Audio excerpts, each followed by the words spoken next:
Glórias a Deus, louvado e engrandecido seja o santo nome do Senhor, do Deus Todo-Poderoso, do Deus Criador dos céus e dessa imensa terra. Estou mais uma vez nessa casa de oração chamada por Cristo Jesus, e eu me encontro no livro de Provérbios 22, e o versículo é o 3, diz assim: o avisado vê o mal e esconde-se, mas os simples passam e sofrem a pena. O que Salomão quis dizer? Que muitos são avisados do mal. Não passe por acolá, não passe por aqui, porque é perigoso. Não façam isso, porque o final disso vai ser aquilo. E aqueles que são sábios, quando é avisado, ele não passa, ele não faz, ele não entra. Esse é o sábio.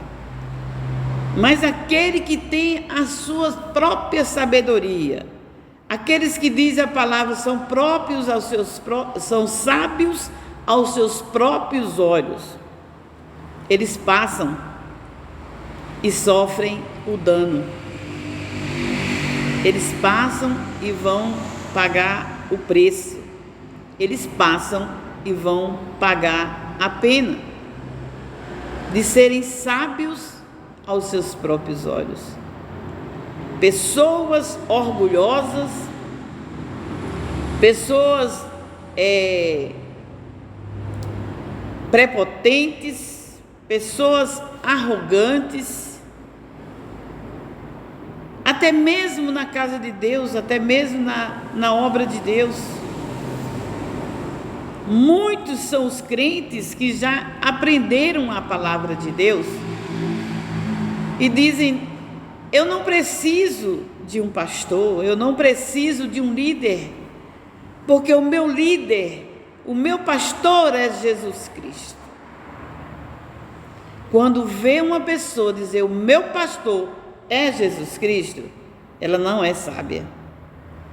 Porque o nosso pastor, sim, é Cristo, para que nos pastorear no mundo, para nos levar e entregar nas mãos do Pai.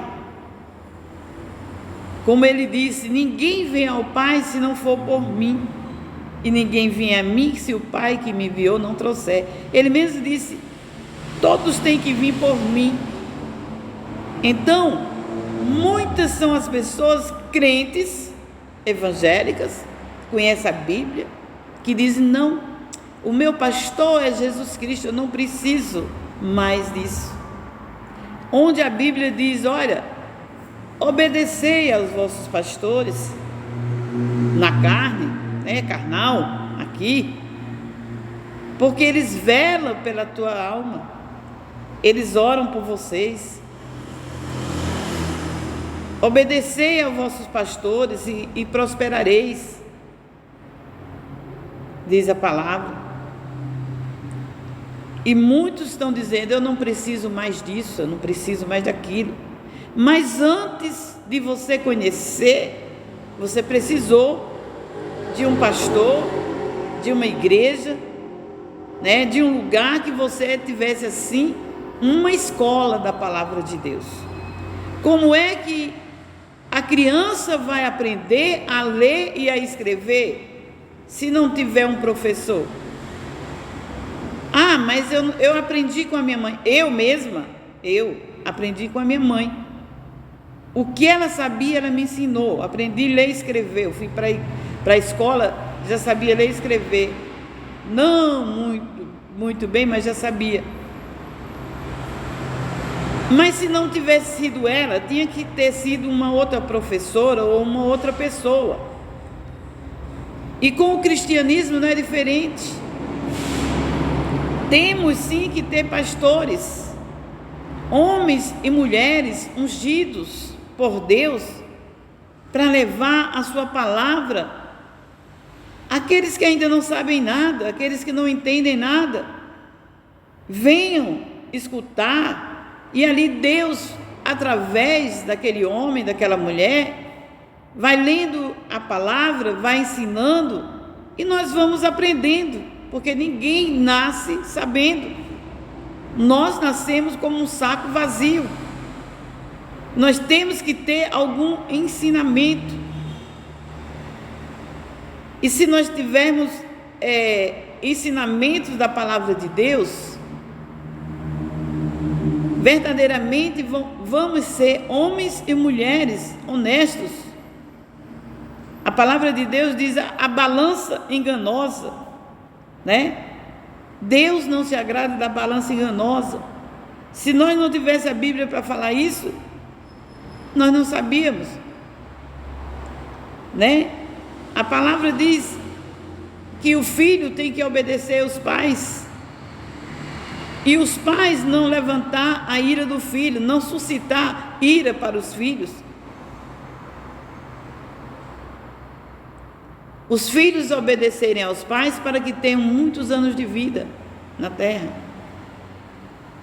E a gente vê os jovens morrendo, os jovens aí sendo dissipados, 8, 6, 10 num dia só.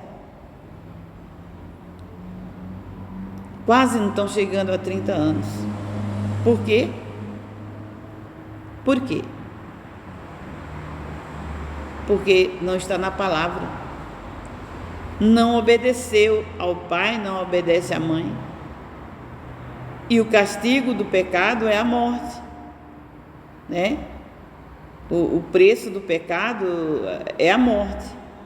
Então se diz: obedecei pai e mãe para que tenham muitos anos de vida na terra. A palavra de Deus se cumpre verdadeiramente como está escrita. Nós temos que aprender que, diz assim, o Provérbios 22, no versículo agora o 4, diz assim: o galardão da humildade e o temor do Senhor são riquezas, honra e vida. Então, qual é o nosso galardão? De obedecer os desígnios de Deus, de obedecer a palavra. A Bíblia não é um livro religioso, não. A Bíblia é um livro de leis. Mas tem muitos aí que estão dizendo: mas nós não estamos mais na lei. Por isso que está da maneira que está o mundo. Porque ninguém quer saber das leis de Deus. A lei é boa e agradável. A lei não veio para o bom, veio para o mal. Por isso que estamos em um país sem lei, ou no mundo, a maioria dos países sem lei. Por isso que estamos da maneira que estamos. Porque muitos estão dizendo, porque Jesus Cristo morreu por nós, não precisamos mais ser santo, não precisamos mais ser justos, retos, não, porque Jesus já foi por nós. Ele foi para receber a nossa morte, que o salário do pecado é a morte. Ele morreu com o nosso salário. Mas não é para vivermos de qualquer maneira, não. Agora nós temos que viver como ele andou, né? Viver como ele viveu, andar como ele andou. Tem até um louvorzinho que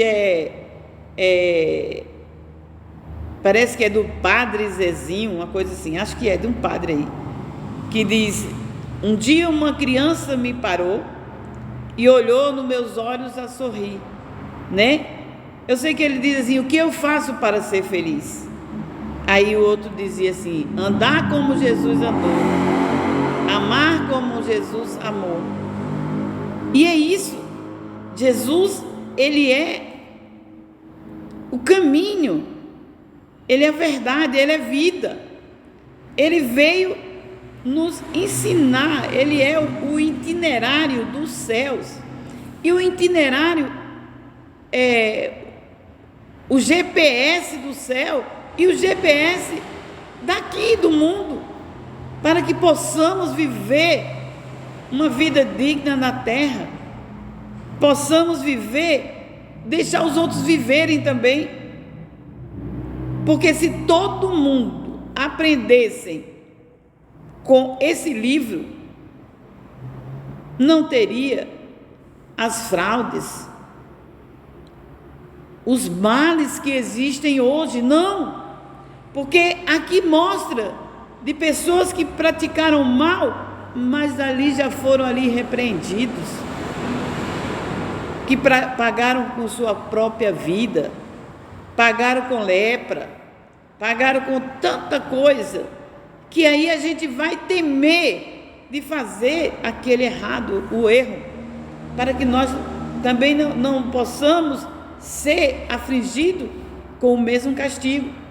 Mas hoje pessoas estão dizendo: Jesus já levou todo o castigo, não preciso mais, eu não preciso mais de igreja, eu não preciso mais de pastor, eu não preciso mais de ler Bíblia, eu sou livre. Ficai na liberdade que Cristo vos libertou.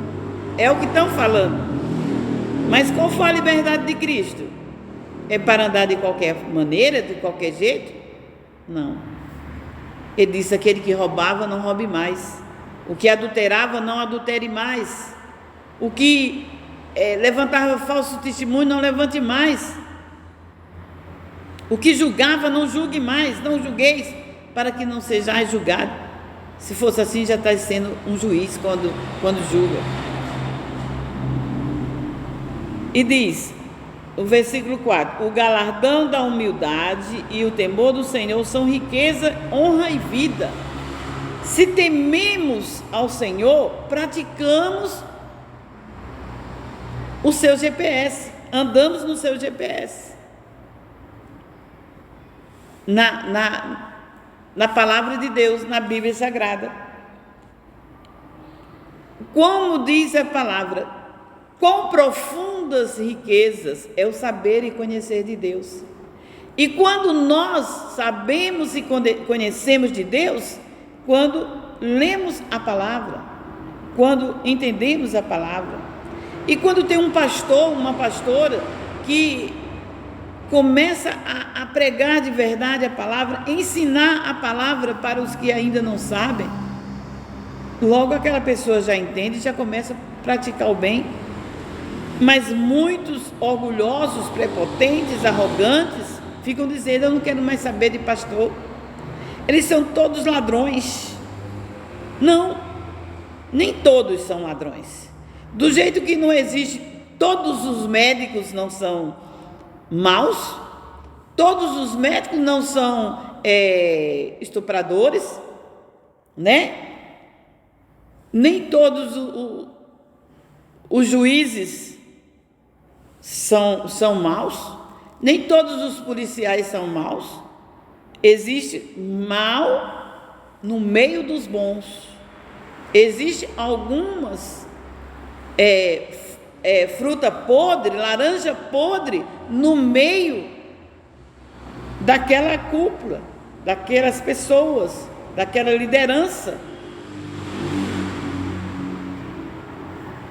Muitos, porque a mulher não presta, diz, nenhuma mulher presta. Não é assim.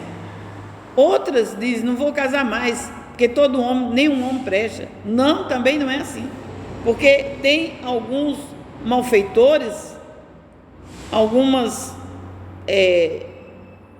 prostitutas, não, que nem prostituta não é, mas tem algumas traidoras no meio de mulheres. Nem todas são, e nem todo homem é mau, é maligno. Não, tem homens verdadeiros, homens de Deus, e verdadeiras mulheres de Deus, sim. Portanto, nós temos que ter o quê? Humildade, temor a Deus, que é o princípio da sabedoria, é o princípio da riqueza, da honra.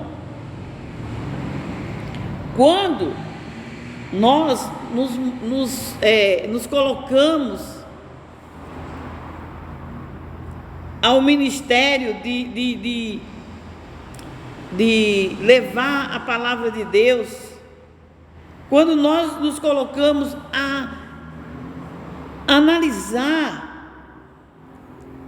o que devemos fazer para melhorar o mundo, aí vem a palavra: melhore-se a si mesmo. Analise-se o homem a si mesmo. Quando nós nos analisamos, nós ali poderemos começar a mudar o mundo. Mude você primeiro. Mude seu modo de agir. Mude o seu jeito de pensar. Mude. Porque a palavra de Deus, ela é medula para os nossos ossos. Ela é profunda riqueza. Eu amo a palavra de Deus. Amém? E eu me despeço com a paz de Deus, que excede todo entendimento.